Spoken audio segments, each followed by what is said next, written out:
Assalamualaikum warahmatullahi wabarakatuh. Apa khabar semua?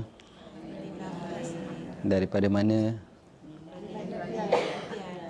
Seorang je jawab. Suara kuat sekali. Siapa dia yang kuat sekali suara? Nilai impian. Nilai impian. Nama persatuan apa dia? Pewani. Maksudnya? Persatuan Wanita Nilai Impian. InsyaAllah.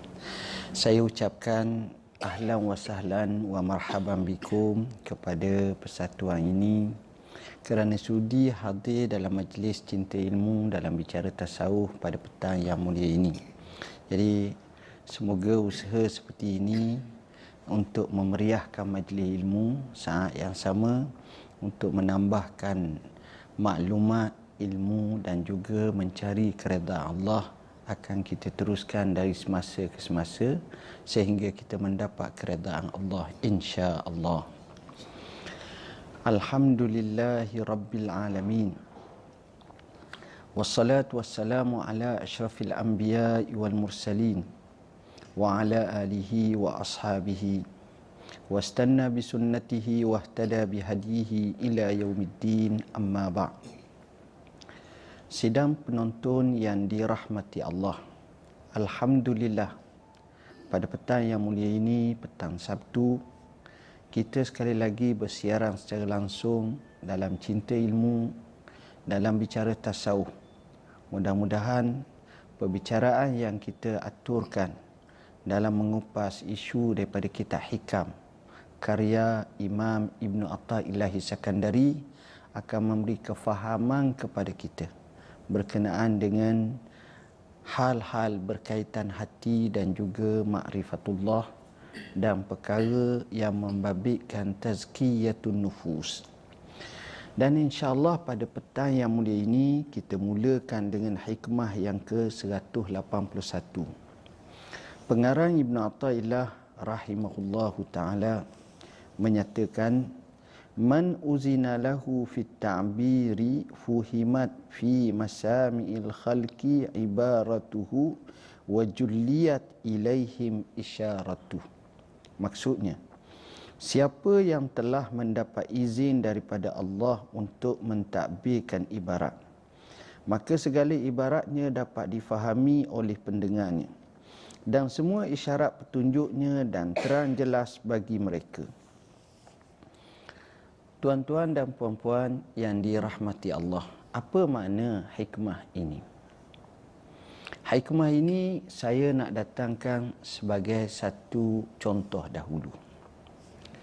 Seorang cikgu, terutamanya cikgu, dia daripada sekolah rendah sampai sekolah menengah. Bila orang tanya dia, cikgu dia tanya dia, nak jadi apa? Dia kata, saya nak jadi cikgu, nak jadi guru. Okey. Maka dia pun belajarlah sehingga dia tingkatan 5, tamat SPM, menanti keputusan. Jadi dia pun pergilah tadika ke sekolah rendah ke, minta jadi cikgu sementara. Dia masuk kelas mengajar. Anak murid tenganga tak faham. Mula-mula first time. Dia sebutlah dengan teorinya begini, teori begini. Kalau mengajar sains, fizik, apa dengan Albert Einstein ke, Stephen Hawking ke, sebut begini. Sebut pula, dia sebut budak je satu, mana faham. Ibn Khaldun sebut kaedah macam-macam. Jadi kawan ni, jadi bela budak, tak faham. Dia termenung. Sedangkan dia prepare tu kan main semangat. Dia tak faham. Budak tak faham. Sehinggalah lepas SPM dia pun masuk IPG ke, Institut Perguruan Guru ke, ataupun macam dululah maktab ataupun bahagian perguruan. Dia ambil 6 tahun, 5 tahun, 4 tahun belajar praktikal. Bila keluar tu dia mengajar, baru budak nampak faham sikit.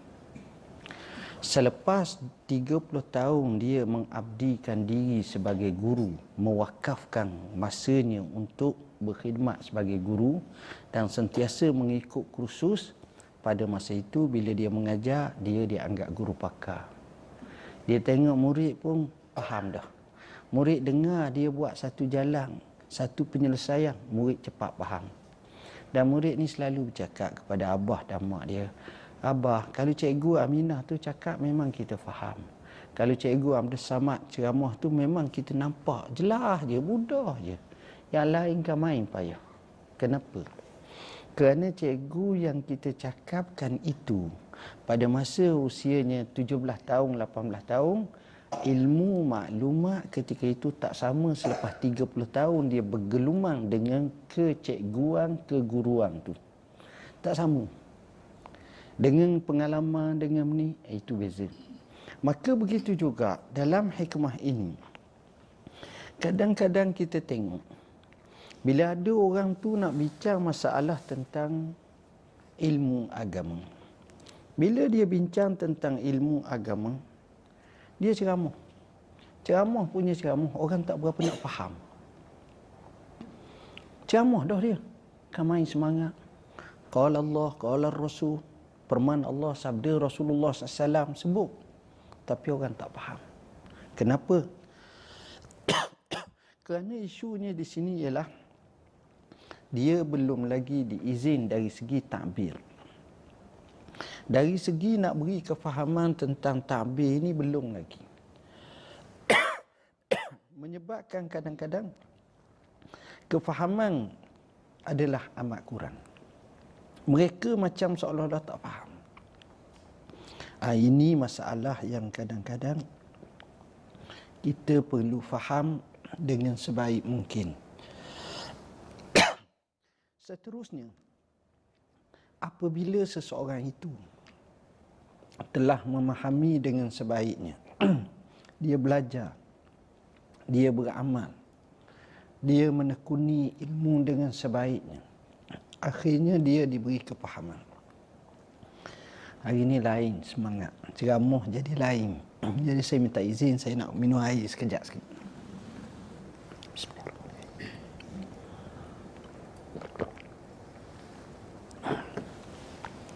Hadirin hadirat muslimin muslimat sidang penonton yang dirahmati Allah. Kita sambung sikit lagi. Apabila seseorang itu diberi kefahaman sehingga dia dapat takbir dan dapat ibarat. Bila dapat takbir, dapat ibarat dengan sebaiknya dan kefahaman sebaiknya, pada masa itu orang dengar, orang faham. Hadir majlis dia, ya Allah, ingat macam mana rupa-rupanya begitu. Faham ni, dia lain daripada kita kata tahu. Faham ni, lain daripada mengapa. Sebab itu kita dengar macam Shakespeare pernah kata, tak apalah kita ambil al-hikmatu dalatul mu'min. Dia kata baik sangat, atau lebih kuranglah, baik sangat, hebat sangat orang yang suka membaca. Bagus, suka baca. Tapi lebih baik orang yang mengerti apa yang dia baca. Dan lebih baik daripada itu, orang yang memahami apa yang dia baca.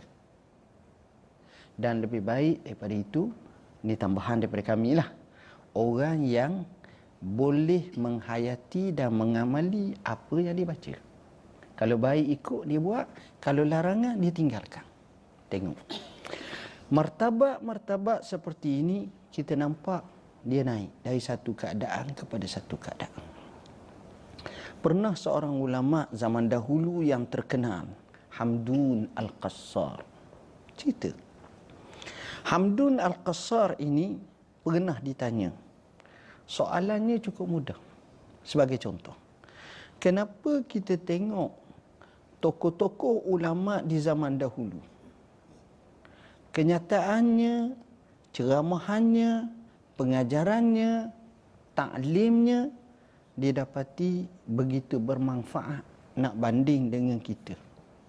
Orang panggil ada nilai. Sebab itu kadang-kadang kita tengok tok guru tua, bila dia ceramah, dia kata apa? Zaman arwah tok guru saya dulu, dia selalu sebut. Kadang-kadang kalimah dia sebut pendek je.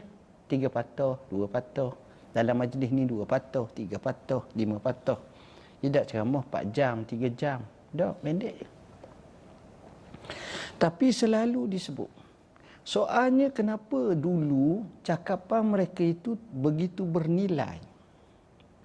Begitu merasakan sampai kepada hati kita. Kenapa? Maka jawab Hamdun Al-Qassar, ini kerana mereka berceramah, mereka mengajar untuk meninggikan nilai Islam, nak meninggikan kemuliaan Islam, hendak untuk menyelamatkan jiwa daripada mengikut habuan nafsu dan nak meraih redha Allah. Bila sifat ni ada, dia ceramah, dia mengajar, dia menyampaikan ilmu Islam ni, biar difahami, biar dimuliakan. Dia buat macam itu nak bersih jiwa. Dia buat yang itu, kita tak ada kerja lain, nak cari redha Tuhan. Redha ya Rabb, redhamu ya Tuhanku. Bila nak macam itu, keadaannya berbeza. Kita ni lain zaman kita.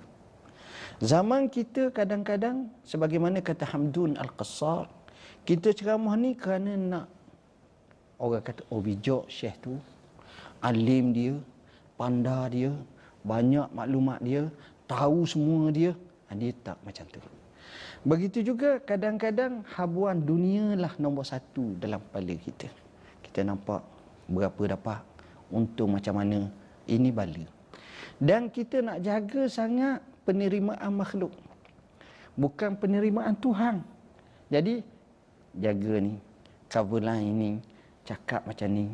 Memang kita kena jaga manusia, tapi jaga Tuhan nombor satu. Apa makna jaga Tuhan? Mengikut syariatullah.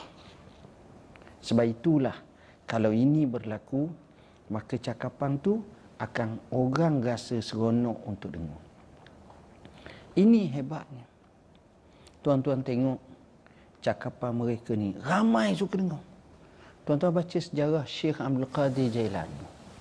Syekh Abdul Qadir Jailani rahimahullahu ta'ala, bila mana dia mengajar sahaja ramai yang dapat manfaat. Semua merasakan Tok Guru ni ceramah kepadanya. Hatta bila dia cakap perkara biasa pun dalam kehidupan, akan memberi kesan pada jiwa seseorang. Kenapa? Kerana keikhlasan Syekh Abdul Qadir Jailani. Sebagai contoh, ramai ulama yang ikhlas ni sebagai contoh. Inilah gambaran.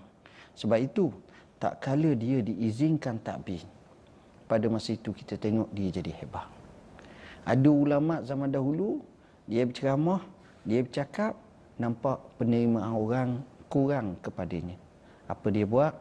Dia muhasabah diri balik, dia semayang, dia ibadat, dia zikir balik, dia belajar balik, belajar. Akhirnya Tok Guru kata, Syekh, bangun ceramahlah. Pada masa itu bila dia ceramah selepas beberapa tahun, orang rasa kesannya cukup besar. Hebat. Ini yang kita dambakan. Ini yang kita harapkan. Dan dengan sebab itulah bagi saya, para ulama, sesama para ulama, perlu saling antara satu sama lain bincang, duduk bermultaqa, duduk sama-sama muhasabah. Jadi bila kita duduk muhasabah, kita duduk bincang, pertama tauhidul fikir. Kita dapat menyatukan pemikiran. Kita dapat mendekatkan rasa anjuran ada perselisihan, dan pada masa itu hati kita akan jadi tenang. Hati kita boleh terima sahabat-sahabat kita, dan kita akan rasa berlapang dada. Inilah sahabat-sahabat yang sama-sama nak menegakkan syiar dan syariatullah di muka bumi ini dengan cara yang penuh hikmah mengikut ajaran Rasulullah sallallahu alaihi wasallam. Insya-Allah kita bertemu lagi selepas daripada ini. Alhamdulillah. Sidang penonton yang dirahmati Allah, dalam ruangan Cinta Ilmu, dalam bicara tasawuf di TV Hijrah pada petang yang mulia ini, kita sambung lagi perbincangan dalam hikmah yang ke-182. Pengarang Ibn Athaillah Sakandari menyatakan, Rubbama barazat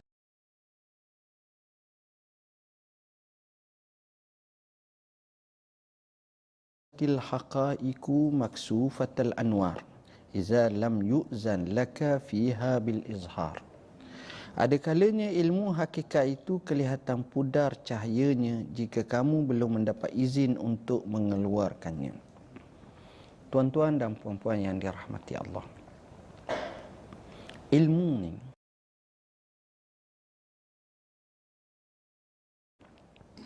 satu benda, satu perkara yang cukup mulia, yang hanya Allah pakaikan kepada manusia. Sebab itu, bila mana Allah pakaikan kepada manusia, inilah kemuliaan dan keistimewaan manusia. Wa 'allama Adamal asma'a kullaha. Allah mengilmukan Adam dengan segala namanya. Malaikat berkata, subhanaka la ilma lana illa ma 'allamtana. Maha suci engkau, tidak ada ilmu bagi kita melainkan apa yang kau ajarkan kepada kami. Allah nyatakan wa yu'allimuhumul kitaba wal hikmah. Peranan Rasul sallallahu alaihi wasallam salah satunya mengajar kitab dan juga hikmah. Ini maknanya ilmu. Dalam bab ilmu ni, terkadang-kadang bila orang itu menyampaikan ilmu,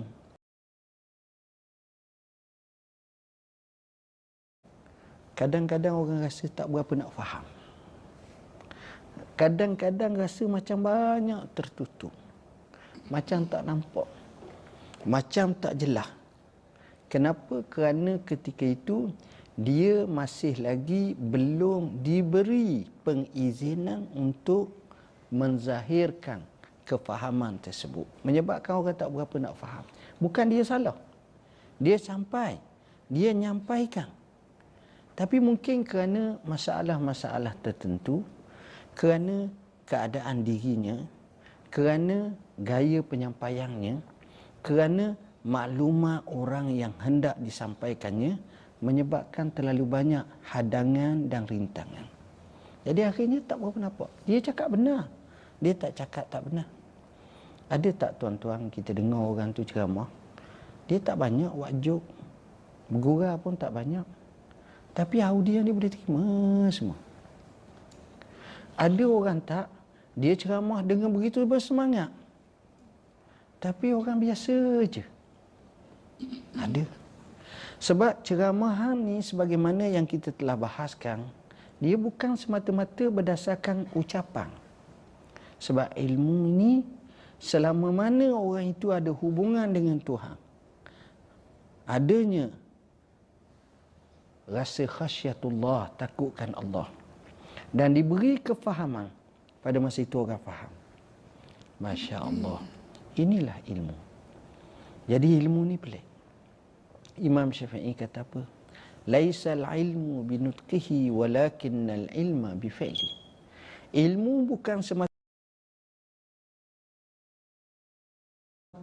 kerana bijak berbicara, tapi hakikat ilmu sebenarnya ialah perlakuan seolah-olah apabila dia mempunyai ilmu. Dia boleh menyebut, sesungguhnya aku takutkan Allah. Dia boleh memberi kefahaman kepada orang dengan izin Allah. Dia menyampaikan, menyebabkan orang faham. Ada orang macam itu, tuan-tuan. Ini semua menggambarkan kepada kita, bila dah sampai kepada tahap tu, seolah-olah dia tidak ada lagi kabur. Dia tak ada lagi tak jelas. Dia begitu jelas dengan sejelas-jelasnya. Jadi orang nampak, orang faham. Macam Nabi SAW.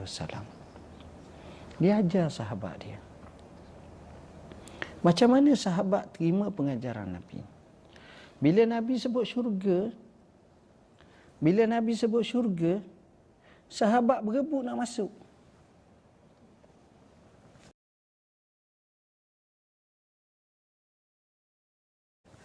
Kita bila sebut syurga, biar dulu dah kita nak hidup ni, kau dah main syurga-syurga, ni nak makan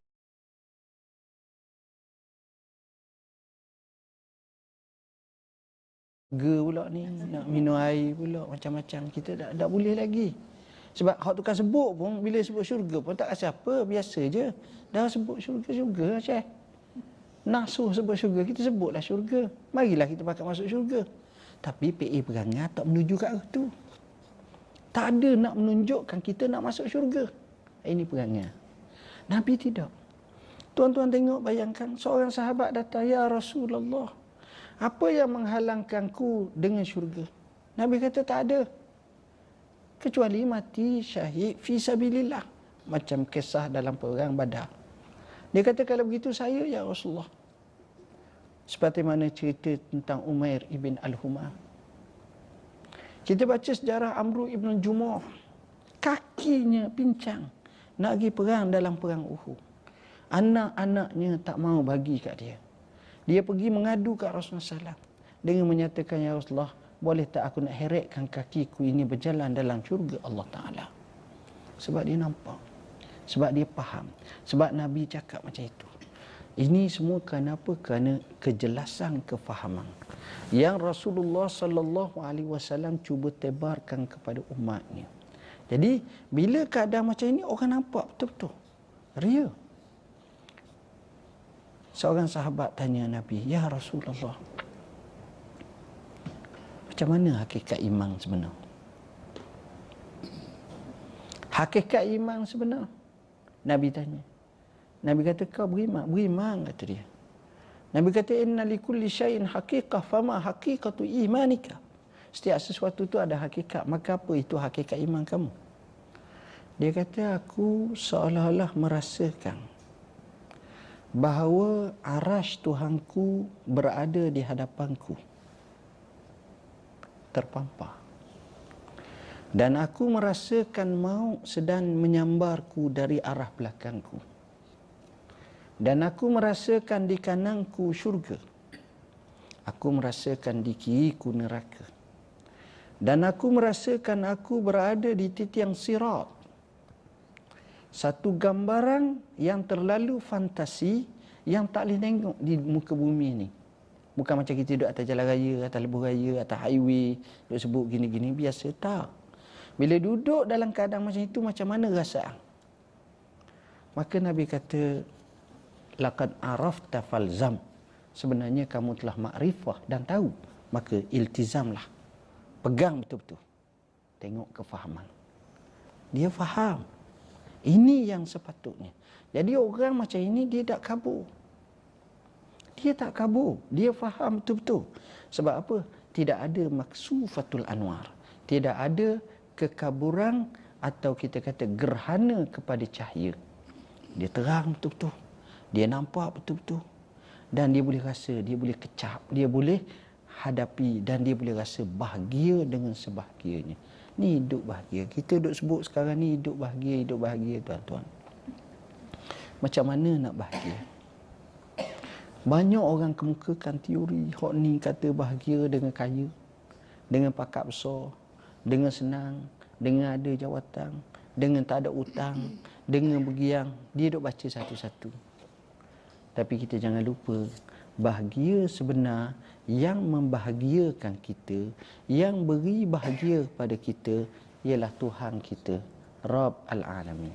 Hadaplah kepadanya, sembahlah kepadanya, abdikanlah padanya, sujudlah padanya, mohonlah kepadanya, doalah kepadanya, baru kita rasa bahagia sebenar. Kalau tak, kita tak temu cari bahagia. Bahagia dengan bergantung kepada makhluk, sifatnya tak berkekalan. Bahagia bergantung kepada Khalik, Tuhan, Allah Rabb al-Alamin, Tuhan makhluk, dia akan berkekalan. Ini orang bahagia betul. Kalau ini berlaku, sudah pasti dia akan merasa seronok dalam kehidupan dia. Tuan-tuan dan puan-puan yang dirahmati Allah, apabila seseorang itu dia belum lagi dapat mengibaratkan dengan sebaiknya, ada banyak faktor lah. Pertama, nombor satu mesti ilmu. Kadang-kadang belajar sikit, kadang-kadang baru belajar, kadang-kadang baru mengapa beberapa istilah. Hakikat, makrifat, syariat, duk mengapa tarikat, duk mengapa tentang beberapa istilah lalu nak ini lain. Kadang-kadang orang tu dia dah baru tahu sikit jalan lain. Kadang-kadang orang tu dia tahu semua sekali lain. Sebab ilmu sebenar dia bukan semata-mata ilmu, dia campur dengan ilmu tu rasa. Bila campur ilmu dan rasa, dia jadi lain. Saya contoh. Contoh ni nampak macam sedikit kelakar, tak berapa sesuai lah. Tapi tak salah contoh. Ni nak gambarkan macam mana cerdiknya orang zaman dulu. Anak muda, umur 18-19 tahun, pergi ke abah dia. Abah, ada apa nak? Menikah abah sedap tak? Dia tanya. Direct lah zaman sekarang generasi Y tanya direct je. Depan abah dengan mak dia. Abah tengok mak, mak tengok abah. Sedap tak? Allah. Abah yang cerdik, yang makan garam, makan gula sebab tu kecil manis, darah tinggi banyak. Faham ni. Dia relax. Dia pegang anak dia. Mak. Dia gosok baru. Abah tak nak bagi jawapan kepada mak. Abah paspung dulu. 5 tahun lagi abah jawab. InsyaAllah. Nanti abah janji abah jawab. Lepas 5 tahun, dia menikah. Sudah dia nikah, 3 hari kemudian, dia pun datang ke abah dia. Abah dia pun duduk. Mak, jawapannya 3 hari lepas dah. Apa kata anak dia? Pandai abah. Pandai abah. Abah tak payah explain. Abah bijak. Abah bijak. Duk ulang bijak. Sebab apa? Malam yazuk lam yadri. Siapa tak rasa, dia tak tahu. Tak payah ceramah. Ha? Tak payah ceramah. Tuan-tuan, saya guna satu istilah je. Istilah ni menyebabkan kita pandai nak jawab. Orang cakap kita, mani ni sedap tak? Kata mani sedap lah. Boleh tak tuan, puan, beza kat saya mani pisang, mani belimbing, mani ciku, mani manggis, mani deriang, mani betik. Mani semua. Mani lah, kita ulang. Mani lah, duk ulang. Mani lah. Akhirnya gerang kita, aku sepak mulut kau. Apa mana? Perkara ni kita dah nak terang. Mau makan, ambil. Ha. Letak dalam mulut dia, pisang. Ni mani pisang. Ni deriang. Ni mani deriang. Ni mani deriang Belanda. Walaupun nama deriang, tapi beza. Kita faham tak mani pisang dengan mani dalam kepala kita? Faham? Tapi boleh terang tak? Bahasanya mani ke kau? Tak boleh terang. Sampai tahap tu. Maknanya, kadang-kadang payah benda kita nak terang. Kita tak boleh nak faham. Tapi, kita boleh rasa sesuatu tu. Itulah nilaian kefahaman ilmu. Termasuk juga hubungan kita dengan Tuhan. Kita semayang umur kita 8 tahun dulu. Beza dengan kita semayang umur kita 50 tahun, tak kala kita belajar banyak. Kita pula pergi Mekah dah. Kita semayang di Raudah. Kita semayang di Hijri Ismail. Kita semayang di Kaabah. Kita semayang, kita mengadap. Beza tuan-tuan. Masa 8 tahun kita semayang, kita cuik kaki abang kita, akak kita. Kita pegang tangan dia. Semayang juga. Mak kita kata apa? Semayang macam ni. Betul lah semayang. Batal semayang. Tak sah. Tapi bila sana kita semayang, ya Allah. Cucu kita pegang kita pun kita ada je. Sebab kita asyik dengan Tuhan kita. Jadi beza ilmu. Itulah. Ilmu ni pelik. Dan kita nak terangkan orang tu, khatibun nas bi qadri uqulihim. Cakap mengikut kadar mereka. Kalau lebih pada tu, ia jadi pelik. Jadi tak faham. Bila tak faham ni masalah. Jadi susah, jadi backfire, jadi rosak pula pada seseorang. Maka apabila tidak diberi penerangan, tidak diberi keizinan, tak payah nak ceramah dah. Jadi susah kita. Jadi sukar. Sebab itu ada dalam majlis fatwa dululah, seingatan saya, beberapa kitab, terutama kitab tasawuf, dia tak benar mengajar. Kenapa? Kerana mungkin kemampuan pengajar tu tak ada, atau kemungkinan kerana orang yang nak belajar, nak sapa tahap tu tak berapa jelas. Jadi itu semua ijtihad yang dikemukakan oleh ulama-ulama kita InsyaAllah kita bertemu lagi selepas ini. Alhamdulillah, sidang penonton TV Hijrah yang saya kasihi sekalian, alhamdulillah kita masih lagi dalam cinta ilmu, dalam bicara tasawuf. Dan pada petang yang mulia ini bersama-sama kita jemaah wanita Islam pewanis daripada nilai impian. Yang impian ni tak jauh, dia dekat selepas keluar tu saja tu masuk. Jadi terima kasih kerana mari beri sokongan dan dokongan. Lain kali bawa suami-suami masing-masing. InsyaAllah sampaikan salam saya pada mereka lah. Baik.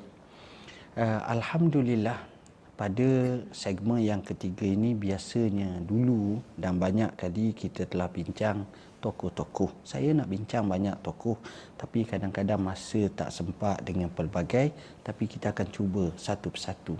Sebelum apa-apa, marilah sama-sama kita menginsafi dan kita mengucapkan inna lillahi wa inna ilaihi raji'un. Saya dikhabarkan semalam matinya seorang tokoh yang saya cukup kagum. Yang insya-Allah kita akan syarahkan kisah mereka, iaitu almarhum Syekh Muhammad Qutub rahimahullah. Syekh Muhammad Qutub rahimahullah ni adik kepada Sayyid Qutub rahimahullah. Sayyid Qutub mati 1965, lama dah. Hampir 45 tahun, 48 tahun lepas begitu mati 49. Jadi Syekh Muhammad Qutub ni orang ni cerdik sangat. Dia keluarga Qutub ni memang bijak, orang Mesir asal. Tapi duduk di Makkah Al-Mukarramah dan dia ni pernah menjadi profesor, doktor. Dalam ilmu adab Islami dia cukup hebat, Muhammad Qutub. Kalau mengikut almarhum guru kami Fadilatul Syekh Muhammad Ali As-Sani menyatakan bahawa Mak Qutub ni, Syekh ni berkemungkinan dia jauh lebih alim daripada abangnya Sayyid Qutub rahimahullah sebab penumpuan dia. Jadi kita ucapkan takziah kepada keluarga mereka dan kita doakan supaya Allah bagi mereka kepadanya kedudukan yang mulia dalam syurga insya-Allah. Al-Fatihah. A'udzubillahi minasyaitonirrajim. Bismillahirrahmanirrahim. Alhamdulillahirabbil alamin. Arrahmanirrahim. Maliki yaumiddin. Iyyaka na'budu wa iyyaka nasta'in. Ihdinas siratal mustaqim. Siratal ladzina an'amta 'alaihim waladdallin. Dan tahun ini pun saya rasa begitu teruja, sedih kerana ramai ulama yang meninggal dunia. Saya dikhabarkan dalam masa 2-3 minggu lepas Maulana Az-Zubair, anak kepada In'amul Hasan Hadraji, salah seorang tokoh besar tabligh di India, juga meninggal dunia. Seorang alim, wara', mewakafkan diri untuk dakwah pada jalan Allah Subhanahu Wa Taala. Cerita memang macam tu. Cuma kita harap kita hidup, kita jadi orang yang baik, insya-Allah. Sidang penonton yang dirahmati Allah, tokoh yang kita nak bincang pada hari ini ialah Dr. Abdul Rahman Humaid As-Sumaid. Ni buku dia yang kami abadikan. Dr. Abdul Rahman Humaid As-Sumaid. Orang ni tuan-tuan amat luar biasa. Apa dia luar biasa? 11 juta orang masuk Islam di tangannya. Inilah orang. 11 juta orang Islam masuk di tangannya. Jadi kalau kita boleh tengok macam mana hebat orangnya. Saya akan ringkaskan sedikit. Seorang tokoh yang lahir tahun 1940-an di Kuwait, yang mengaji berkenaan dengan ilmu kedoktoran. Belajar di universiti di Baghdad, kemudian sambung di Liverpool, kemudian sambung di Montreal, balik ke Kuwait, wakafkan masanya untuk pergi dakwah di Afrika. Maka daripada dakwah itulah dia telah mengemukakan banyak kehebatan. Inilah Syekh Dr. Abdul Rahman Humaid As-Sumaid. Sebab itu saya katakan medan dakwah ini terbuka luas. Dia bukan mesti ustaz, doktor, tok guru je. Sebab Nabi kata balighu anni walau ayah. Cumanya kalau kita nak dakwah, kita tahulah bidang dakwah tu. Janganlah tak ada asas langsung nak pergi dakwah, nanti akan membawa kepada backfire pada kita. Memahami rukun dakwah, memahami fikih dakwah. Kita tengok pendapat Syekh Abdul Karim Zaidang, kita tengok apa yang dikatakan oleh Maulana Abil Hasan Ali Nadwi, kita tengok dalam kitab-kitab yang lain untuk kita faham dan kita hadam dengan sebenarnya makna dakwah. Syekh Abdul Rahman Humaid As-Sumai ini, dia ajak anak, dia ajak isteri dia pergi dakwah. Dalam dakwah itu tuan-tuan banyak tribulasi. Semangat kentalnya itulah yang kadang-kadang kita tengok amat-amat luar biasa. Tuan-tuan, antara kenyataan dia ialah bila orang infak harta, dia kata apa? Harta-harta manusia yang mereka sumbangkan untuk amal kebajikan, tak mungkin bagiku membazirkannya walaupun serial cuma. Sebab itu kalau kita terima harta atas nama amanah, jangan main ambil. Serial tak boleh, haram. Dan serial tak boleh 90 sen. 90 sen pun tak boleh. 1 sen pun tak boleh. Oh ustaz, kenapa rigid sangat? Kenapa kira? Ini amanah. Selama mana kita pegang amanah, inilah sifat dia. Kesangnya cukup besar tuan-tuan. Apa yang berlaku? Khidmat dakwahnya cukup hebat. Dia membangun Afrika ini dengan sekolah-sekolah Islam.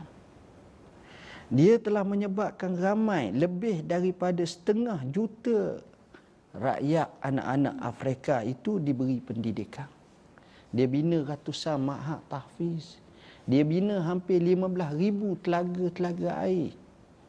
Dia telah membina hampir 5 buah universiti. Dia juga telah menggali untuk para penduduk lebih daripada 12,000. Ada kata sampai 15,000 telaga. Beliau telah menyediakan lebih daripada 4,000 pendakwah, guru dan pemikir meneruskan dakwah Islamiah. Luar biasa. Orang macam ni, tuan-tuan bayang. Sebab itu, kalau boleh, kita ada semangat. Kita pergi kat masjid kita, kat surau kita, tanya imam, "Mam, surau kita, masjid kita ada orang ceramah?" Ada. Saya bayarlah. RM1, RM2, RM10, RM5, sumbangan saya. Sekali-sekala jamu makan. Sekali-sekala tanya imam, ada mengajar kitab apa? Dia kata kita belajar kitab perukunan. Saya beli. Berapa harga? RM10. Saya infakkan fisabilillah. InsyaAllah ini amal jariah. Saya mengajar tak boleh dah. Contoh. Maka dia buat. Hebatnya tuan-tuan, bila dia sampaikan dakwah Islamiah, kesangnya tuan-tuan amat-amat luar biasa. Macam-macam kisah yang pelik yang kami abadikan. Jadi taklah nak cakap, insya-Allah esok kita sambung lagi perbincangan tentang orang ini. Jadi daripada kisah Syekh Abdul Rahman Sumai ini, kita dapat ambil bahawa sebenarnya manusia boleh mereka sejarah yang baik. Boleh memahat sejarah yang baik. Kita duk fikir nak masuk Islam 4 orang pun payah. Tapi ada manusia zaman kita yang hidup di kalangan kita, tiba-tiba 11 juta orang masuk Islam. 11 juta ni lebih ramai daripada rakyat setengah-setengah negeri di Malaysia ni. Itu ramainya. Kenapa? Sudah pasti keikhlasannya. Sudah pasti ketakwaannya. Sudah pasti kesungguhannya. Sudah pasti keazamannya. Macam mana dia boleh teka orang? Dia kata dia pernah berjalan. Dia tengok padri Kristian dengan kapal terbang naik. Pada masa itu, apa yang berlaku? Dia berjalan kaki. Tapi kesangnya, dakwahnya diterima, yang sana tak diterima. Kenapa ini berlaku? Kerana ikhlas dia. Dia pernah tak ada minyak, berhenti berjalan. Inilah dakwah. Sebab itu kita kata, kalau kita boleh baca sejarah kehidupan mereka, kita akan dapat mengambil banyak manfaat daripada mereka ini, insya-Allah. Sehingga kisah ni kita sambung lagi pada esok hari. Jadi untuk akhirnya, marilah sama-sama kita menadah tangan, kita berdoa kepada Allah Subhanahu Wa Taala. Moga-moga Allah kurniakan kepada kita kebaikan hidup di dunia dan juga di akhirat. Bismillahirrahmanirrahim. Ya Allah, Ya Rahman, Ya Rahim, Ya Zal Jalali wal Ikram. نسألك بأسمائك الحسنى وصفاتك العظمى أن تقضي حاجتنا يا الله. اللهم اغفر لنا ولوالدينا وارحمهم كما ربونا صغارا. اللهم اشف مرضانا وارحم موتانا. اللهم آت نفوسنا تقواها وزكها أنت خير من زكاها أنت وليها ومولاها. اللهم إنا نعوذ بك من جهد البلاء ودرك الشقاء وسوء القضاء وشماتة الأعداء. اللهم إنا نسألك الهدى والتقى والعفاف والغنى. اللهم ربنا عليك توكلنا وإليك أنبنا وإليك المصير. اللهم ربنا آتنا في الدنيا حسنة وفي الآخرة حسنة وقنا عذاب النار. وصلى الله على سيدنا محمد وعلى آله وصحبه وسلم والحمد لله رب العالمين. والسلام عليكم ورحمة الله وبركاته.